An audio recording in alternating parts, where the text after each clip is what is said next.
Hey everybody, I'm Marty. Hi everyone, I'm Naz.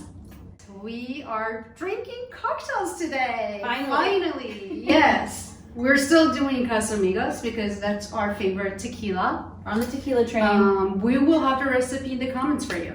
So if you can make it with us. Yes. Cheers.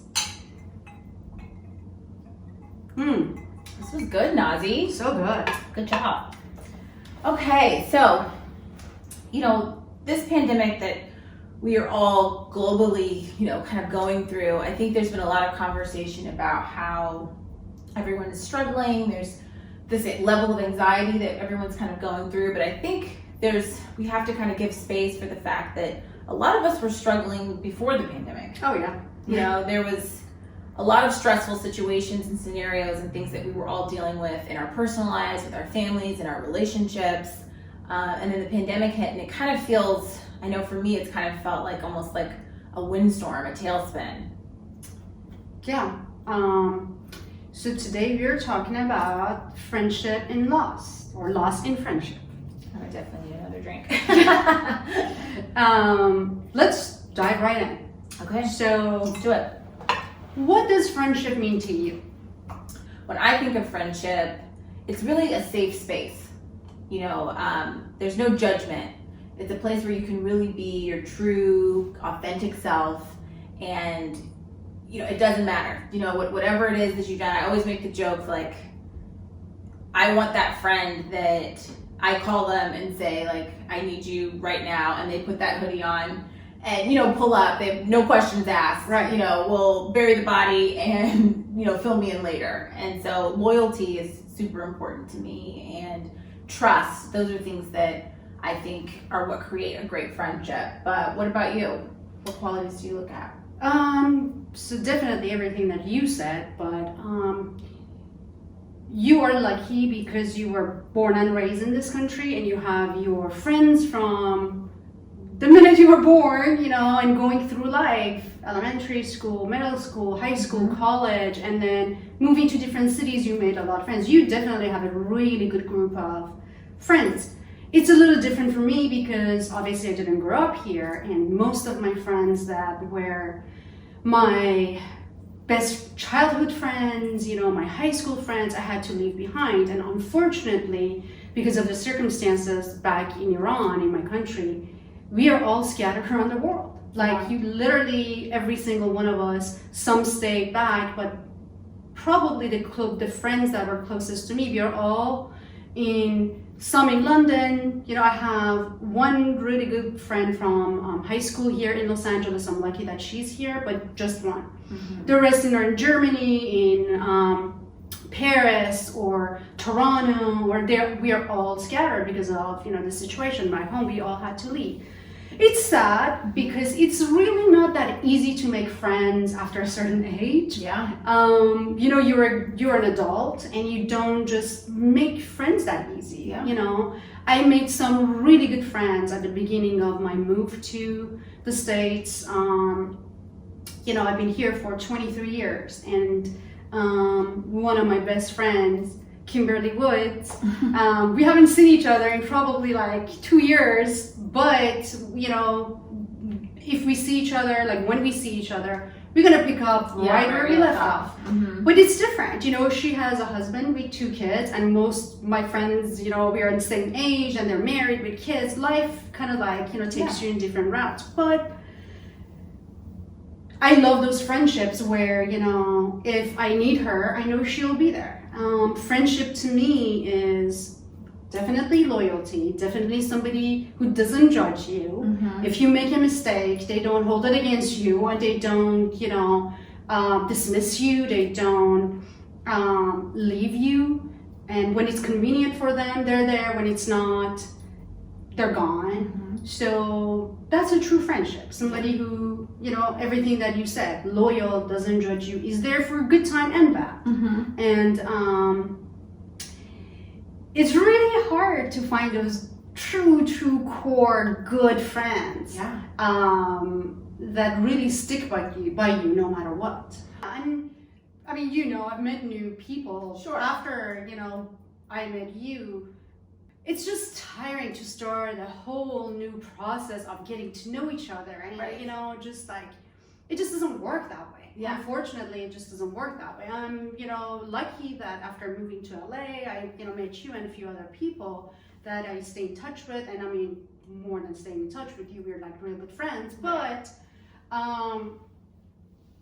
it's very heartbreaking when you put a lot of effort and energy and love into, you know, it's a relationship. Friendship is also a relationship, and you put all this into a friendship, and you don't receive it. You don't receive the same thing back, and you don't matter as much to a certain person as much as they matter to you.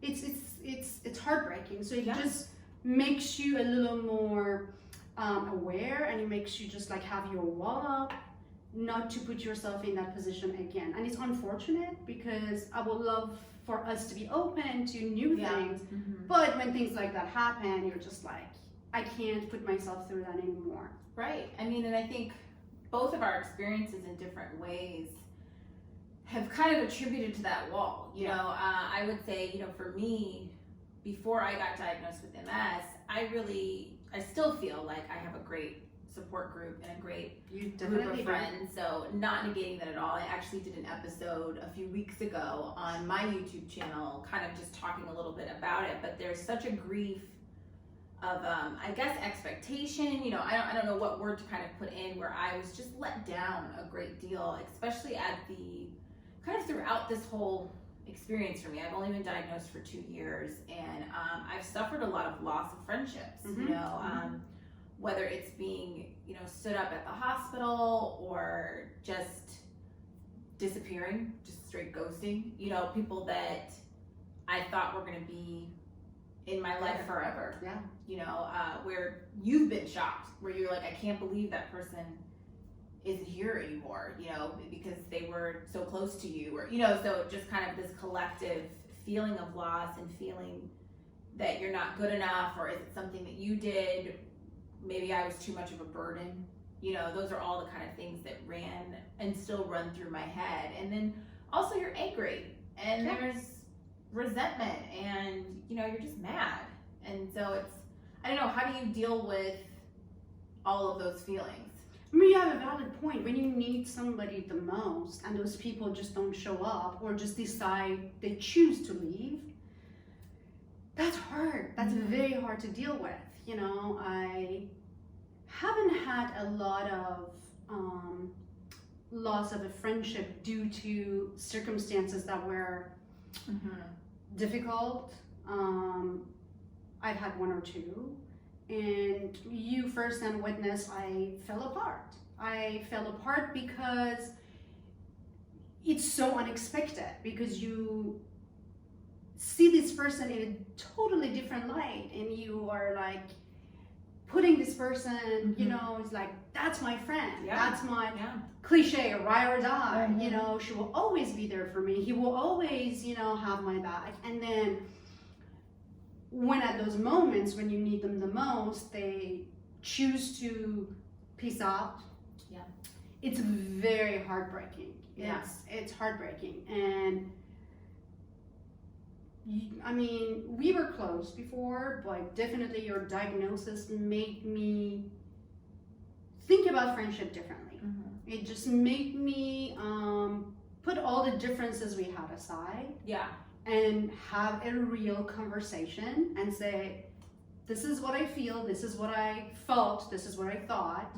But honestly, when something this serious and this big happens, it is so irrelevant, it is so small, all these like petty things that we think we make so big and we think it's important, that when you were diagnosed, I was surprised at how it affected me.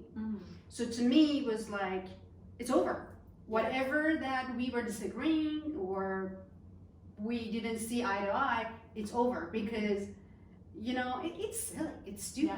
And that's why I was so shocked that some friends did the exact opposite and decided to leave and decided, I don't want to have anything to do with this. Yeah, true. So it's, I don't know, everybody sees friendship differently.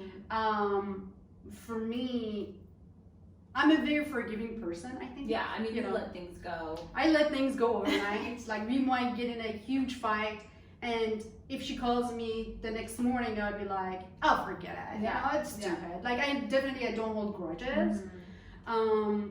And I think, like, when you're a person who's like that, you expect other people to be like that too. True. So Which when is somebody always the holds a case. grudge, Yeah. you know, when somebody just like keeps that anger in that, you know, I don't know, it's kind of disappointing, especially at, you know, our age. We're adults, you know, we can talk about things. Right. We can just sit down and talk. Use your words. Use your words. If your friend is uncomfortable being in the space that you are with you, have a conversation with me and say, listen, I still love you. You know, we had great memories, great times together, but I have so much. It's too much for me. Too much. I can't handle it. Mm-hmm. If you have a disagreement, if you're angry at me, if I did something, talk to me. Don't just like disappear or like give me silent treatment or just, you know, it's very childish to me. Yeah. So, but everybody's different. True. And I mean, especially right now, I feel like we're all feeling isolated, you know, and you want to reach out, you want to be able to lean on your friends, but your friends are probably going through their own list of, you know, everything that's stressing them out. So it's kind of hard to, you know, we really just have to kind of give each other grace because, you know, for everything that I might be going through, I know you've got your whole, you know, set of burdens, and that we're in this pandemic, we're not working, you know, there's just so much. And so it's not kind of holding that expectation, I think, to your friends either, especially like during this time. But I really wanted to know from you, I've seen so much about what's happening in this pandemic in the sense of domestic violence and how people are, you know, the numbers are just skyrocketing. You know, kids aren't going to school, so it's not getting reported, all the things you said. What can someone do when they're in this space to kind of be a friend to someone that maybe they think is going through that, to where they can kind of like share with them, or, you know, how does that kind of like work? Because I felt like you were really isolated in your time too. Yeah. And trying to figure out how to reach out and whose trust to like lean on. Right. So when I was, you know, going through my situation 20 some years ago, and I was very isolated, I chose not to speak and tell anyone. It's just me, because going back to the last episode, I try not to ask for help, and if it's something that I chose to do and now I'm in trouble, I try to fix it myself. But going back to the pandemic, when it happened at the beginning, after maybe a month into it, I started texting and calling almost everybody that I had some sort of friendship with, you know, even if it was people who I would hang out with once a month, we would do dinner, or, you know, I just started emailing or texting or calling and just checking on them. How you doing? Is everything okay? Are you doing okay? Your family? Because not everybody's outspoken, not everybody wants to share. And maybe they're just waiting for that phone call, for that one text to open up and say, I'm not doing well. I mean, actually things are not good. I'm in trouble. So I try to do that with a lot of people that I know. Well, obviously you and I were in touch constantly, but the people that you don't talk to on a daily basis. And just making sure, like, is there anything I can do? You know, do you need somebody to talk to? If somebody's in trouble, going through, you know, domestic violence or any other trouble, they're sick, they need something, you know. For example, you couldn't go grocery shopping because, you know, for your immune system, you couldn't get out of the house, you know, just to see, you know, maybe somebody's going through something, they can't really take care of themselves. Just that one phone call and sending one text, it's important, you know. It can open the door to somebody say, I do need help. Actually, not that you asked, I do need help. I do need help. And we have to be okay to say that. I think that, you know, right at the beginning of the pandemic I had just had my brain surgery, maybe like 2 weeks before the country went on lockdown, the world went on lockdown. And I think we are kind of trained to just say we're okay. You know, someone asks you how you're doing and you just are like, I'm good, hanging in there, you know, and you try to keep it light. And, you know, my friend Lauren Thomas had invited us me, and then you had been invited as well to do that campaign, How Are You Really? Yes, and it's how like, are you really? actually, how are you? And it's okay to say, I'm not great. Like, you asked, so I'm not burdening you because you asked me how I'm doing. And to just say, like, I'm not doing great. This is like what's kind of going on, and I'm not handling it that well. And give people an opportunity to be there for you. Right. You know, I think sometimes I know I do, I think I have this expectation for some of my friends to do something without me telling them or asking them. And so then when they don't, then I go down this rabbit hole of that they're not a good friend, or I'm so hurt now. And it's like we said in the last episode, we're so independent. Yeah. A lot of people think we are fine and that we've got it covered, or that we have other closer friends that are doing something for us, and so they don't ask. That's true. And you know, also all these people that I reached out to, none of them reached out to me, to be honest. None of them did. None of them like returned that, let's say 2 weeks later, a month later, 2 months later to say, hey, how are you doing? Right. Like, how are you? None of them really like checked on me, which is fine. Not everybody's the same, you know. We're very lucky that I have, you know, my family here. You have a family that always checks on you. We are close in like not just the friendship, but like in, you know, we're in the same neighborhood. So that's different, but not everybody's lucky like us. Some people really don't have families. You know, they don't have anyone. They don't, but you can be disappointed sometimes because you're like, you know, that sucks. I checked on all these people. I showed that I care. But nobody really cares to ask me to send me a text and be like, and honestly, some people surprised me. People that I never thought they would ever contact me to see how I'm doing, they did. Yeah. I had a lot of surprises. Right? Isn't it like crazy? Like some people that you don't really hang out with that much or know that well, they send you a text or an email and it's like, I just want to make sure you're okay. How you doing? Yeah. But the ones that you think, oh, they for sure are going to check on me, they don't. They don't. And that's okay. Everybody's, as I said, everybody's different. Everybody's different. And you can't, it's what we choose to focus on. Yeah. And that's what I've said before. It's like, you know, we can sit and think about the people that have disappointed us or let us down or that have left our lives.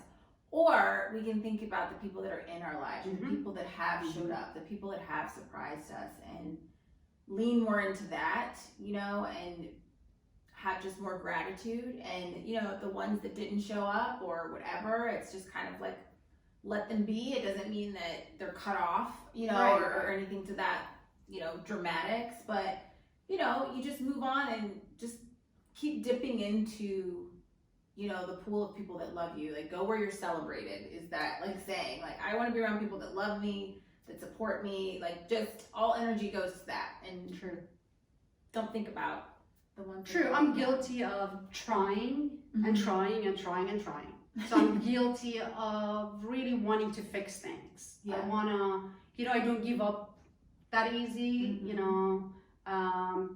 It's important to me when you start a friendship, when you start a relationship, when you invest a few years with someone, you don't just let it go. You don't just like, to me, human connection and human relationships is important. And you don't just like throw it away or just like whatever, you know, we have a disagreement or we have a fight and next, it just, for me, it doesn't work that way.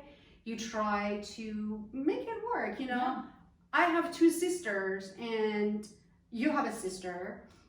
It's really normal to get in a fight with your siblings. Yeah. You know, it's normal. You get in a fight. They're still your sister though. Yeah, you know, you're like, okay, the next day I don't have any sisters because you got in a fight. You know, I used to have a sister. It just doesn't work that way. Right. So to me, friendships that are important, friendships that you put a lot of time and energy and effort into, you don't really throw it away that easy. You just, you know, you work on it. You know, you talk about it, you work on it because it's worth it. Right. But you're right. At some point, you have to be like, I did all I could. I did it. I did my best. All. Yeah. You know, I wish you well. Yeah.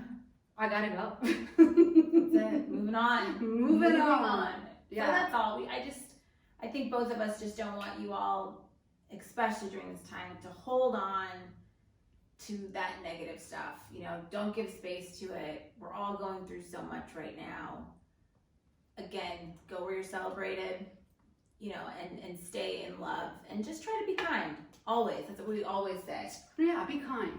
There's no reason, there's no need to be catty and mean and unkind. I mean, you know, we're here for a very limited amount of time. We don't live forever. And, Correct. you know, for me, it's always been, I lost my dad 10 years ago. And I always, after I lost him, I've always been thinking, wow, he was here. I just saw him the night before, and then you go the next day and he's not. I'm like, that doesn't make any sense to me.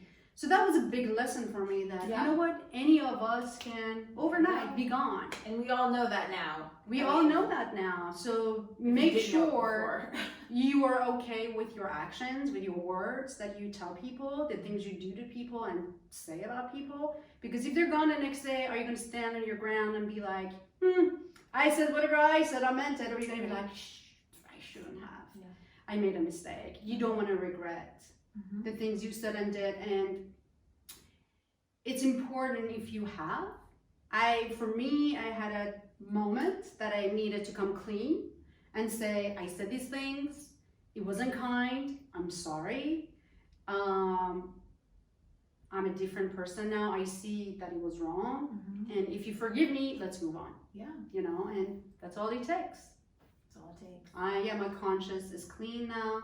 And now I can just move on and not worry about it. Exactly. It's a very light feeling. Yeah. So sending love and light to you